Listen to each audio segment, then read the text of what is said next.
Welcome back to another episode of Harmonious at Lunch, the show that fuels your business success. I'm Brandon Gano, your host and guide through the world of harmonious business growth.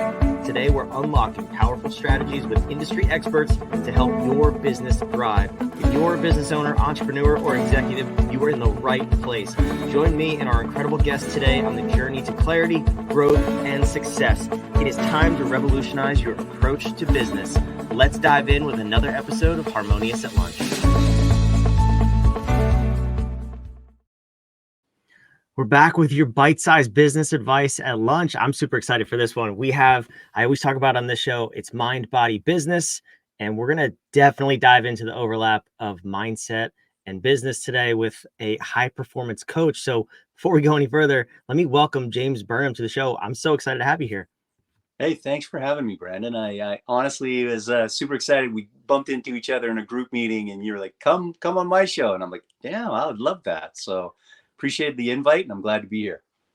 Yeah, I said word for word, come make mistakes on my show. That's exactly right. Because we're here to have fun and be authentic and be real. And that's what this show is all about. So thanks for playing. I appreciate that. But this is about you and what you're doing. And I actually find what you're doing fascinating because I don't meet a lot of like literally quote high performance coaches.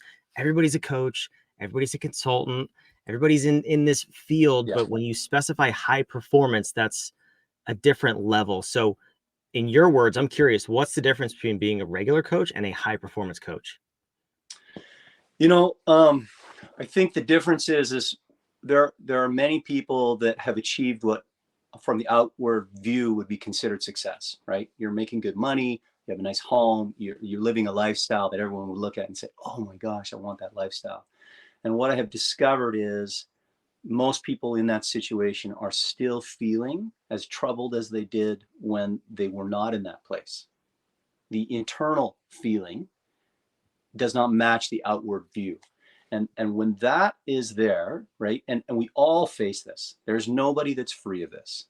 But when people get to that place, there's a point. I remember I used to work with, in my mind, I had a number. And I remember at first, when I first got out of college with my first degree, I was like, if I could make $50,000 a year, man, I would be awesome. I could just relax and be myself. And I hit that number. And then I thought, well, if I could make 100, and then I hit the number and, it just kept going up. And it was, I can't remember exactly the number was that I hit, but when I hit it, I realized this has nothing to do with a number. This has everything to do with me. And I've got to figure out me first. And that's what high performance coaching is, because when you tap into a different way of motivation, an internal perspective that is not outwardly driven and not self-flagellating, your whole perspective on happiness and enjoyment and fulfillment changes, and you can face the same load of work and have a completely different energetic take from it. That's really interesting too, because I feel like from the outside, like you said, you look at people and like, those are successful people. Like they got their stuff together. And then almost every time, because I've had these conversations too, they're broken, they're beating themselves up. They have the same inner dialogue that you and me have, us normal folks, right? Yeah. So how do you get through to them that this is the approach you're taking rather than just getting them to that next number in their head? Yeah, I think you have to have some self-introspection to be able to get there, right? There are going to be people that will run that rat race the rest of their life. They're just going to stay on that spinning wheel and grind and grind and grind into oblivion. And it's bad for your health, mentally, physically, emotionally. And you see them, right? We all see them. And hopefully, as you hear this, you see them in yourself, because we all have them too. We're never rid of them. What we do is we learn to process what's there. And it comes down to emotional understanding of what's going on and listening to your emotions. That's where I approach it from. So if you're listening, I think part of you might want to say, hey, there's got to be a better way to achieve what I'm achieving. And if that's you and you've achieved really high levels of performance using the techniques that you have, but you're finding you're not satisfied, you're not energized, you're feeling depleted, there's a sign there to me that you are using old modalities of performance, survival modalities of performance that have achieved high levels for you, but these are not thriving modalities. And most of us stay in a survival mode. That's a wake-up call, I think, for definitely myself, but also for a lot of people listening, because we're so used to just business as usual, right? Yeah. And hoping we get different results. I think Einstein said doing the same thing and expecting different results is the definition of insanity, which is, that's a foundational principle to business. Yeah. So when you're working with your clients, well, before we get to you working with them, I'm curious, like, what are people like when they approach you? Like, what's their mindset? What are they really looking for? And then how do you kind of indoctrinate them into your process? So I really like to work with leaders, and leaders always have a team. And what I've found is a leader can transform not just their own life, but they can transform the lives of everyone that's with them. And so the impact is like 10x, right? When you work with a good leader that's ready to do this. And I would say, the guys that come to me, I had a guy come to me and he said, I'm making more money than I've ever made in my life. He had a small business, a team of 6. And he's like, but I'm more stressed and more overloaded than I have ever felt. And I'm less happy than I was when I was like putting everything on my credit card, hoping that my next deal wouldn't get me out of debt. And that's a sign, right? That's a sign that you're taxing yourself. And what happens with these guys is, there's a distinct difference. It's really interesting. This happens in big companies too, that people do this, but there's a distinct difference between, say, a C-level executive and a mid-level manager, in that the CEO and the other C-level executives, they work as a team if they're good. And the CFO is not going to walk into the CEO's office and say, you know what, so and so did this to me, and I got this problem, and I need you to solve it. And they're going to walk in and they're going to say, hey, you know what, I've run into a problem. I'm having a bit of a relationship issue with this person. I'm working on these things to try to solve it. What do you think? And that changes the nature of the game. And the way the large corporate structure is built, it insulates the top leader from all of that drama. But a small businessman or small businesswoman has been the rainmaker of that business from the inception. And they have problems with letting go of things and handing them off to the talent that they've hired. They have problems not solving every problem and flipping it back, because they are so used to being the person that does everything. They're still doing everything, and it leaves them taxed. But when you begin to shift that, it changes everything for you, because you now have a team. You have to let go of a lot of stuff. And frankly, that's the big issue between the transition that leaders want to make, that are small businessmen particularly. If you want to go from making good money and having a good life, like financially good life, to an abundant life that is full of happiness and energy and support, you have to let go of some things. And that's hard. It's hard to do when you've built something yourself. Yeah, I think we tend to identify as it too, right? Like I am my business up to a certain point until you start to delegate and let go. And what I've found is, in working with our clients, there's 3 distinct revenue ranges where this transition really takes place. It's the 100,000 to 1 million. You can get away with holding on to things, Yeah. and you really have to focus on systems if you're going to get out of it. From 1 million and beyond, the 1 to 10 million range, if you're not solely focused on leadership and delegation and building an immensely powerful team, you will never grow your business. And honestly, that's where most people fail. They cross the barrier, they have the bad habits of before, and they don't release them, and their identity is still the business. Yeah. So this seems like where a very natural fit for where your services would come in, because that's like the make it or break it phase, right? I'm curious, is that typically what you see in your clients too? Yeah, that's exactly it, right? Like you can just get to $1 million in revenue a year on sheer grit and determination. And then you'll try to bump up. And what I see is guys will get up to like 3 million and drop back. It's just this yo-yo. And Yeah. they're trying to buck past the 10 million mark. You can't. You cannot do it with sheer willpower. I mean, I suppose people do, but it's a rarity and it's not comfortable. Yeah, definitely not. So then walk me through it, when you start working with people, what is the process? I would assume you have to break them a little bit first of their mindset and then take them through increasing their leadership and becoming a high performance leader. How do you do that? Well, that's so. Do you want to know how you to become a high performance coach, or do you want to know how to break through with a client? That seemed like a double question to me. Maybe it what? Maybe both. No, so how do you if you're working with somebody, how Yeah, do you get them? Like, what is your process to work with them? Not yeah, for becoming a coach, but yeah. for them to make a change and actually increase their business, grow their business. How do you do that?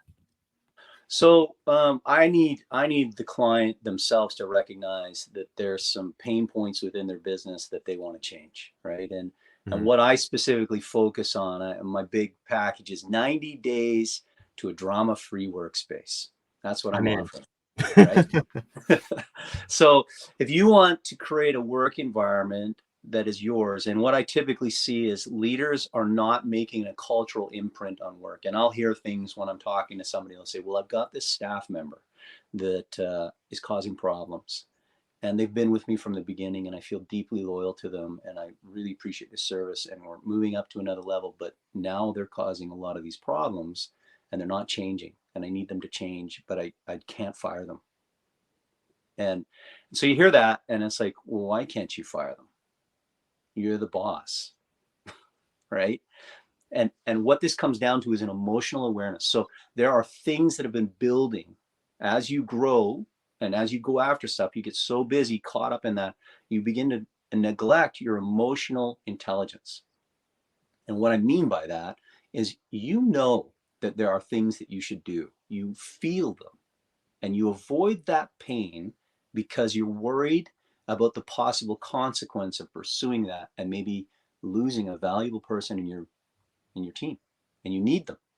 And how do I replace them? And all these fears that come up, all of that stuff keeps you from actually looking at the source of your pain.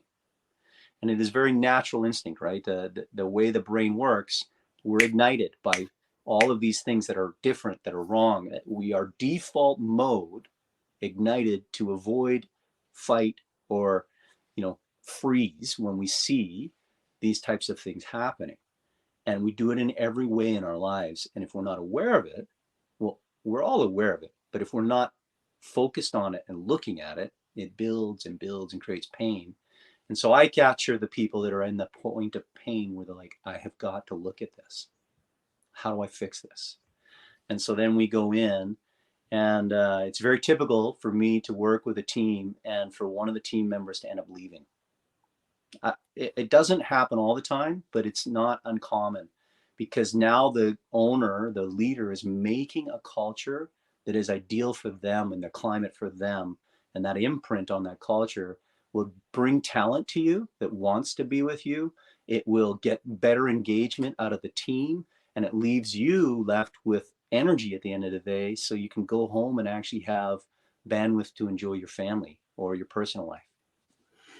Yeah, that's so huge. And I was actually when I got into this line of work out of selling my other business and into fractional COO work, I was surprised, honestly, by the number of people who left when you install a new operating system and a new culture in a company. So we work with the leaders as well. And I remember one of the earliest ones that we worked with, we totally redid their mission, their vision, and their core values. And the way we use core values is it's a filter. It's how you Yeah, hire, it's how you fire. If you don't stick to them, you really don't have them. And she presented them to her team, and a couple people left. And I yeah, mean, it was a big team. It was like 40 plus employees. But then on the other side of that, she had a number of people step up and yeah, who said, I had no idea this was like the culture that we have here. Like, I'm ready. This is what I signed up for. So yeah. it goes both ways. You have people who you push away, but also people who you attract, like you said, with both internally and in hiring. I'm curious how you take that approach from you're working with the leader. Do you ever go down and work with the team to optimize them as well? Yeah, so part of my process, the very first thing that I do is I do a 360 of everyone on the team. So not everyone. I do a 360 of the leader, and I interview every single person on the team. Okay. And then I hear, because there's going to be a lot of noise. Everyone complains, and that's okay. Because we all complain about stuff, and you need a space to let that go. But amongst all the noise, you begin to see patterns of repetition, and that's where your truth lies.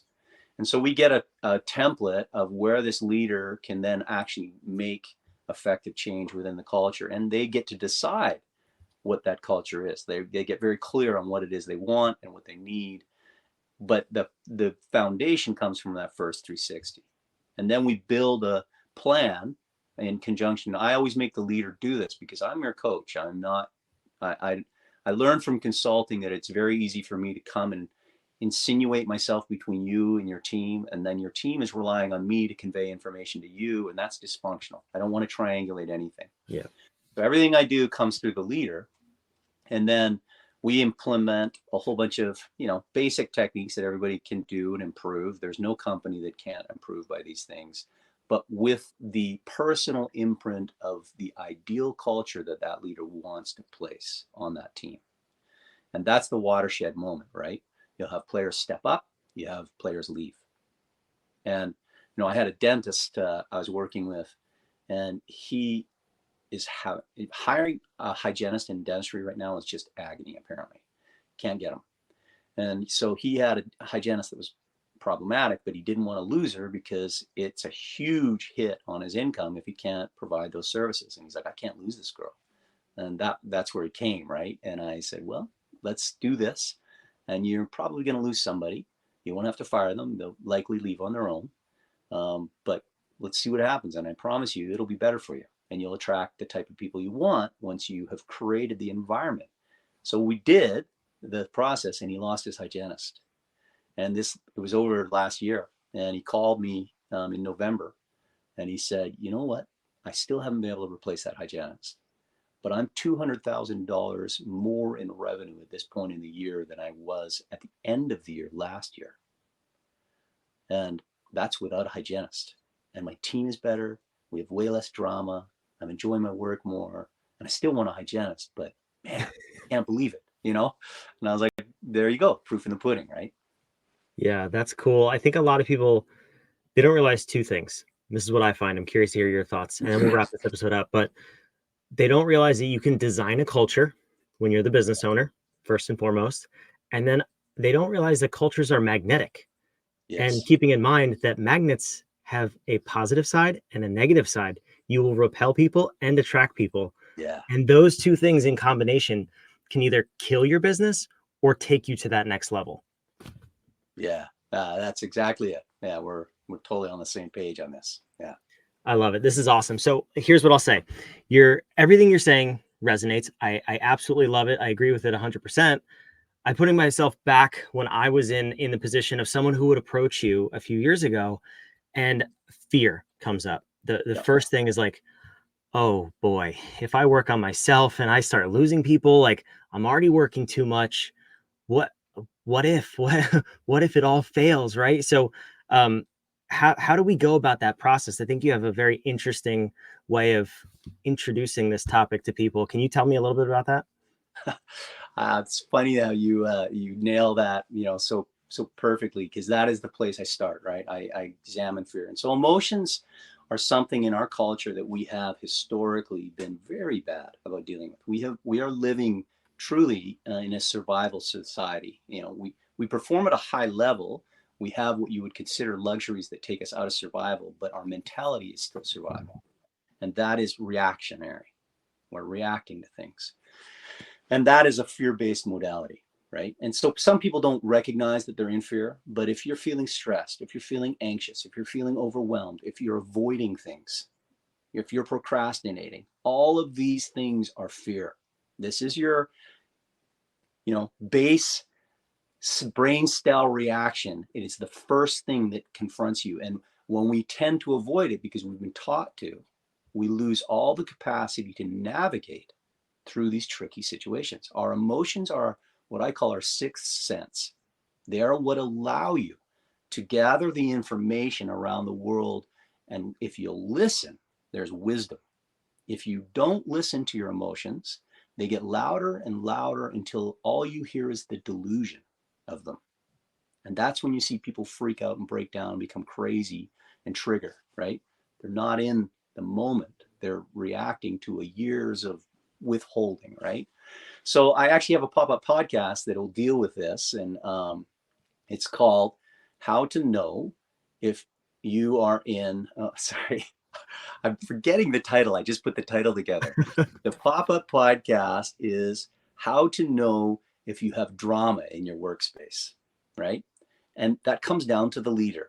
And so you begin to look at these things, these evidences there, and then I have a template within, it's a 3-episode thing, and I'll provide a template within there that teaches you how to metabolize fear and turn it to excitement. Because fear is inevitable. People say, I want to live without fear. Then cut your head off. You cannot. No, you don't. But what you can do is you can learn to receive it, hear it, recognize it for its validity or not, and then metabolize it to excitement and take an approach that will transform your life. Right? That's so cool. Talk about suppressing emotions. If you, I think a lot of people, when they have drama in the workplace, they want to just look the other way. It's like, no, Yeah. that's over there. That's not my thing. Yeah. And that's where all this stuff really tends to start, especially when you're moving up in company size and between those levels. So that's really cool. I'm excited to check that out. We will have the links in the show notes down below. So make sure you go download that 3-part series that James was just mentioning and take the first step. Make sure you can optimize yourself and your team before you start growing your business. Because if you don't, it's going to fall apart. I've seen it firsthand. So I'm just going to give you the spoiler alert. That's the end of the story. So make sure you don't make that mistake. James, this was phenomenal. Thank you so much for being here. Is there anywhere we can follow you online and follow your journey other than the podcast? Yeah, I have a YouTube channel just like you. And it's James G. Burnham is my YouTube channel. On Facebook and Instagram as well at James Burnham. James G. Burnham is my Instagram. So you can check out those links as well. I kind of post all the same stuff on the platforms. That's awesome. Well, thank you again for joining. And just as a little teaser for you watching and listening, first of all, thank you. We love you. Make sure you subscribe. If you go to James's YouTube channel, there's a really cool interview he told me about before we started recording. So that's all I'll say on that. But go check him out, go subscribe, and download that podcast in the show notes. Thanks for listening to another episode of Harmonious at Lunch. So fantastic to have you here. We'll see you on the next one.